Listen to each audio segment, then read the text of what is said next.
بسم الله الرحمن الرحیم. د اوس په دې وخت کې په خیبر پښتونخوا کې د وړو چې کوم فقدان دي هغه خو اسم په پیک باندې روان دي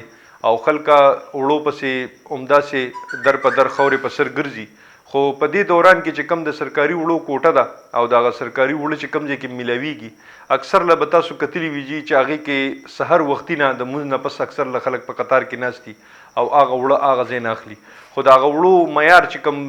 په دلته په خیبر پښتونخوا په نیس باندې مونږ خبره کوو د پنجاب یا د سند یا د بلوچستان نه مونږ خبر نه یو، خو د دې ځای په نیس باندې د هغې وړو معیار ډېر زیات خراب دی او اکثر له پرې فیسبوک باندې خلکو زیات تر پوسټونه ورکوي چې یاره د هغې د چاڼ نه پس چې کله هغه چاڼ شي نو بوره پکې نیم په نیمه بوره وځي او نیم په نیمه پکې وړه وي. نو دغه چې کوم ریټ باندې ملاویږي د هغه ریټ په مطابق باندې خو بیا تقریبا دا بس بیا مکه ریټ باندې شو په 2500 روپۍ باندې دغه تیله ملاویږي د 20 کیلو والا. نو د هغې په حساب سره خو چې دغه شانتي بوره وځي نو بوره خو زمونږ په کار نه راځي، خاص کر زمونږ په پېښور کې. که کلو سایډ ته بیا څوک چېرته ځناور له ورکوي هغې خو بیا پکارېدی شي، خو دلته زمونږ په پېښور کې په ریجن کې زمونږ په دې میداني علاقو کې خو دا هېڅ څه په کار نه راځي. د هغې وجه دا ده چې زمونږ خو وړه استعمالیږي، زمونږ خو بوره نه استعمالیږي او دا چې کوم ظلم او زیاتې په دې وخت کې د میلیونو والا مونږ سره کوي نو دوی لم دا نه ده په کار، ځکه چې دا ظلم او دا زیاتې چې کوم دی که دی د دې ځای کې دې دنیا کې الله پاک ته تپوس نه کو، په آخرت کې به د دې نه الله پاک دا تپوس کوي. کم ضلالت او کوم رسوایي چې زمونږ د پښتنو شورو د په دې وړو په دې قطارونو کې د دې وړو په حصول کې د وړو په حاصلولو کې او خاص کر بیا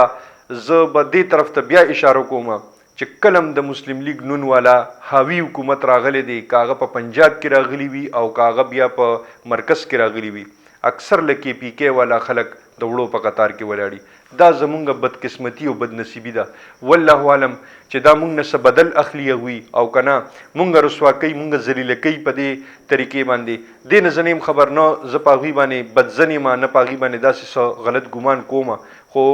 مونږ ته دا ظلم او زیاتې ښه په ښکاره باندې ښکاري. د دې سره سره اکثر له خلکو دا سټاکونه جمع کړي دي بیګا صرف دا ډالر د 19 روپو د ټوپ سره چې په دې باندې په کومو اجناسو باندې چې اثر پروت دی، په دالونو باندې، په غوړو باندې، په وړو باندې، په ټولو باندې بیګانه اثر پروت دی. ما سره نن په خپل ذاتی طور باندې زه نن یو غټ سټور ته تللی یم او په هغې کې د 500 والا هغه غوړي یا د 540 والا هغه غوړي چې کم تر د ابل ورځ پورې په 540 باندې و هغه 670 باندې نن ملاوېدل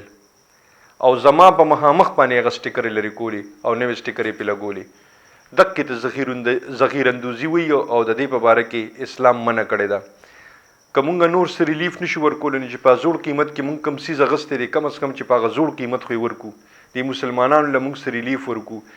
ټیک ته چې حکومت په مونږ باندې ظالم راغلی دی او حکمرانان په مونږ باندې ظالمان دي، هغوی خو د مهنګایۍ د ریشو نه خبر هم نه دي، هغوی خو د وړو د حصول نه خبر هم نه دي، هغوی به چېرته په خپله غوړي چیني او دا دالونه او دا سیزونه خو به یې چېرته اغوستي هم نه، نه به یې دا ګروسري شاپینګ په خپله چېرته کړي وي. خو مونږ خو روزانه دې پسې ذلیله کېږو که نه. نو دې زمونږ د عوامو له چې کم زمونږ